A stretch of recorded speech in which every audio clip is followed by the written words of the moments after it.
Несколько дней назад глава ЦИК Элла Памфилова заявила, что уехавшие из России подонки готовятся дискредитировать предстоящие выборы. Работают для этого и ночами не спят. Ждуны, говорит, еще есть и в стране затаившиеся. Я, конечно, не знаю, кого именно имеет в виду госпожа Памфилова, и за ждунов отвечать не готов, но выступление главы ЦИК – отличный повод поговорить о том, что такое на самом деле дискредитация выборов.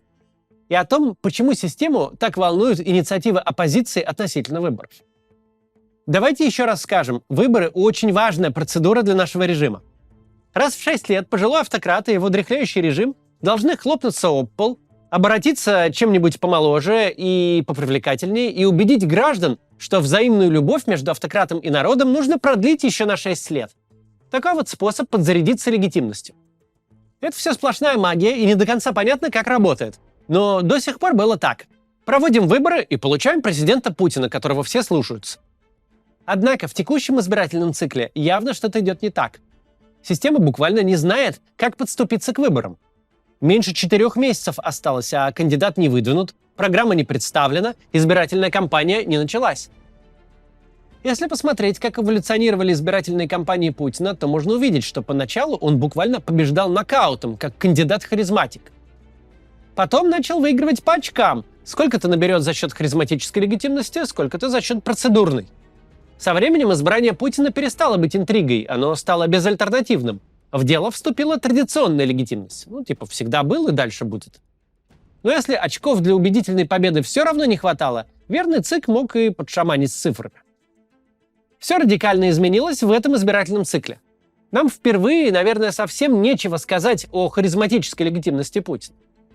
Сложно сказать что-то определенное и о легитимности процедурной. С ней такая проблема. Большинство избирателей должны верить в то, что эта процедура честная. Это, прямо скажем, не наш случай. В честные выборы президента не верит никто, даже самые преданные сторонники Путина. Что подводит нас к последней тонкой ниточке, на которой висит легитимность действующего режима. Все последние надежды системы возлагаются на традиционную легитимность.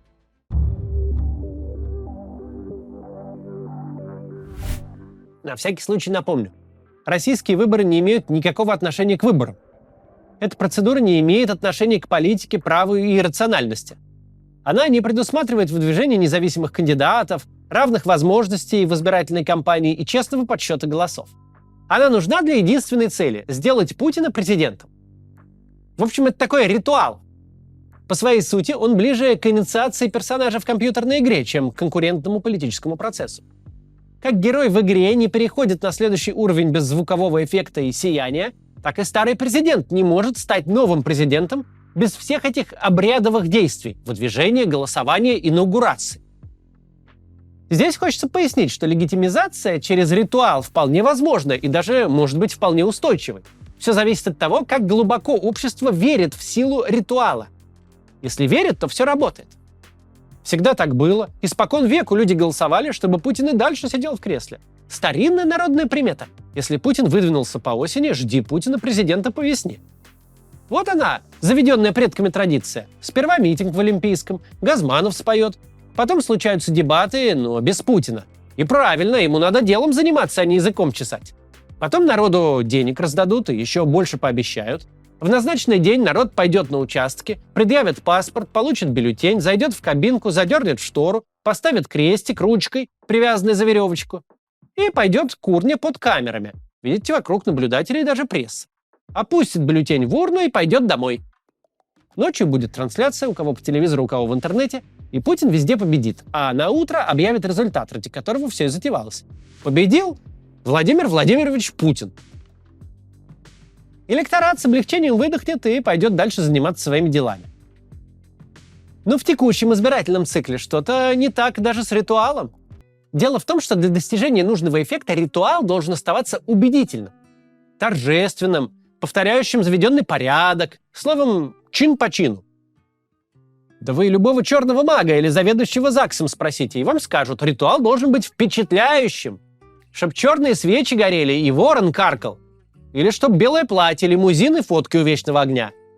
Если не соблюсти традицию, магия не сработает. Порча не наведется, брак не будет крепким. А из слова «Путин» не соберется слово «президент». И вот с этим у российской системы сегодня серьезные проблемы. Путин уже растратил на мелкие надобности репутацию своих имитационных институтов. И теперь не получается даже изобразить, что в процессе выборов на него не сходит благословение и случается левел-ап. Последние несколько циклов система решала сиюминутные задачи. То рокировочку обеспечить, то Навального в кандидаты не допустить, то Конституцию обнулить. И в процессе жертвовала легитимностью. Она так сильно испортила любые электоральные процедуры, что они утратили символическую силу свою. Они больше не выглядят правильными, респектабельными. Они не осенены силой государственного авторитета и традиций. Их треплют в хвост и в гриву. Их топчут все, кому не лень. Самый важный государственный ритуал, акт реализации народом своей власти, проводится на пеньках и на автомобильных багажниках. Длится по 3 дня и 3 ночи, сопровождается скандалами, каруселями, административным произволом. А с введением столь удобного для фальсификации электронного голосования даже не требуется прежних ритуальных действий. Визита в школу, предъявление паспорта, уединение в кабинке, опускание бюллетеня в урну. Что это, простите, за ритуал такой, если для его отправления достаточно со смартфона зайти на госуслуги и тапнуть по квадратику? Это ж оскорбление чувств верующих и традиционных ценностей, все вместе взятое. Никакой торжественности и пафоса. Как почувствовать народное единение, когда ты один дома, просто нажал на экран и даже паспорт никому не показал? И вот после этого они возьмут и заявят, мол, избран Путин. И устроят такой же фальшивый ритуал инаугурации с одиноким президентом в пустой Москве, без ликующего народа, без поддержки и даже без Газманова. Тут уж каждому понятно, что Вселенная так не работает. Никакой магии и никакого таинства. Да в любой школе на последнем звонке больше преемственности и традиций, чем в этом позорище. И люди это чувствуют.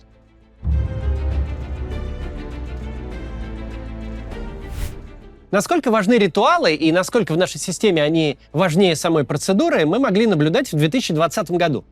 С процедурной точки зрения большинство действий власти были ни зачем не нужны. Ни одобрение всеми региональными парламентами, ни решение Конституционного суда, спешно собранного в выходной день, ни безумно дорогостоящее представление со всероссийским голосованием, проведенное в самый разгар пандемии. Все это было не нужно. Поправки ведь вносили в незащищенные части Конституции. И процедура там требовалась-то всего-то, чтобы Государственная Дума приняла федеральный конституционный закон, а его подписал президент, и все. Результаты голосования с правовой точки зрения не имели вообще никаких последствий. Обнулить Путина можно было за день. А в том, чтобы тратить бесчетные миллиарды бюджетов всех уровней на всю эту муть, начиная с плакатов и заканчивая прямым подкупом избирателей подарками и лотереями, в том, чтобы заставить врачей говорить гражданам, мол, опасность миновала, в этом не было никакого смысла. Причем с самого начала очень настойчиво говорилось: это, боже упаси, никакой не референдум. Просто президент изволит спросить мнение народного о любви к ветеранам, о защите детей и животных. Спрашивается, за каким таким важным интересом было нужно проводить процедуру безо всяких правовых последствий, но с размахом как минимум президентской кампании? Зачем было нужно эту процедуру фальсифицировать, доводя результат до 78%? Зачем нужны были эти пасы руками и заклинания, когда ты только что у всех на виду сам засунул кролика в шляпу? А затем, что ритуал самоценен.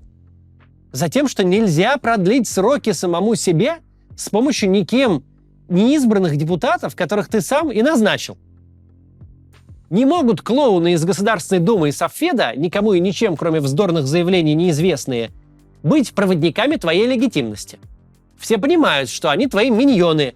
Все понимают, что в государственной иерархии все они в сумме на ступень ниже любовницы твоего водителя. Хочешь сидеть в президентском кресле еще 2 раза по 6 лет?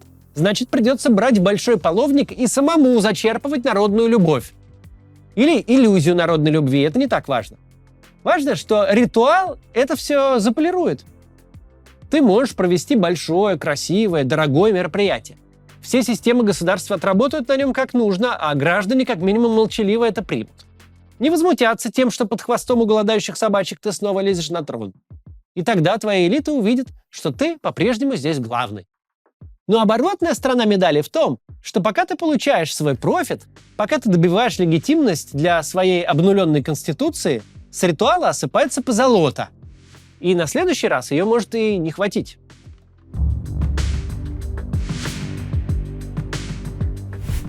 Эти выборы буквально дышат на ладан. За ними больше не стоит символическая сила правильно проведенного ритуала. Они не основаны на законной и справедливой процедуре. Вот это, госпожа Памфилова, и есть дискредитация выборов в России. Это, а не усилие широкой общественности сделать так, чтобы в России появился новый президент.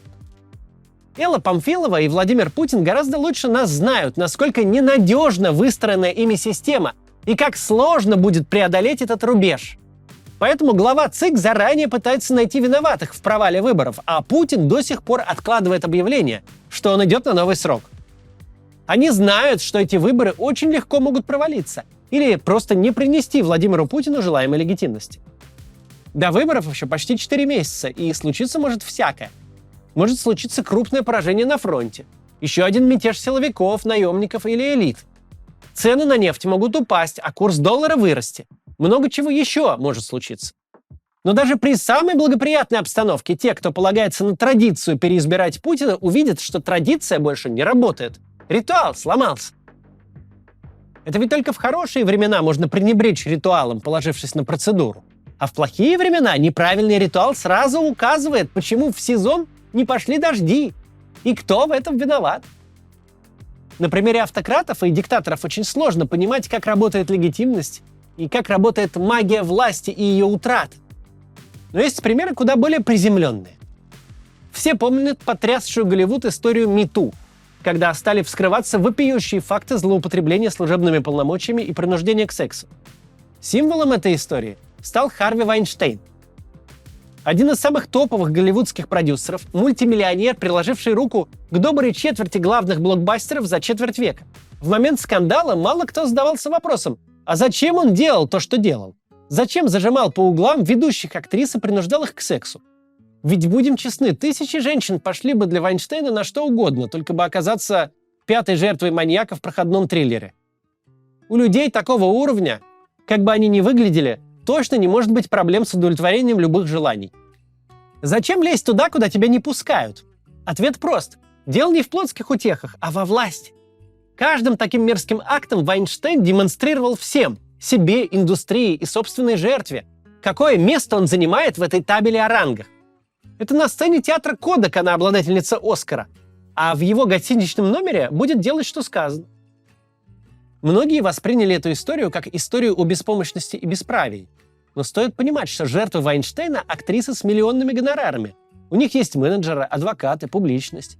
Многие из них давно могли его утопить. Но они этого не делали, потому что верили. Верили, что он выше звезд, полубог, хозяин карьер, тел и душ. Весь Голливуд знал, что творит Вайнштейн. Об этом открыто шутили со сцены. Но никто не шел против него, потому что все верили в его всесилие. А потом бах! И все разом веру потеряли. Как-то в один момент выяснилось, что он не полубог, а мерзкий похотливый жлоб, которого вполне можно и наказать. И ведь могучий образ тут же рухнул. Вайнштейн был уничтожен за считанные дни. Точно так же и с диктаторами. У диктатора в руках нет никакого своего ресурса. Весь ресурс – силовой, финансовый, публичный – в руках его окружения. Окружение в любой момент может избавиться от надоевшего царька. Но им мешает та самая магия, та самая иррациональная вера в его власть. Когда исчезнет эта вера, предсказать невозможно. Одно мы знаем точно – исчезнет она в один момент. Все трюки перестают впечатлять, все перестают верить. А триггером для этого может стать любая ерунда. И тогда вождь, который, казалось, переживет вселенную, за один день превратится в никому не нужного старика. До завтра.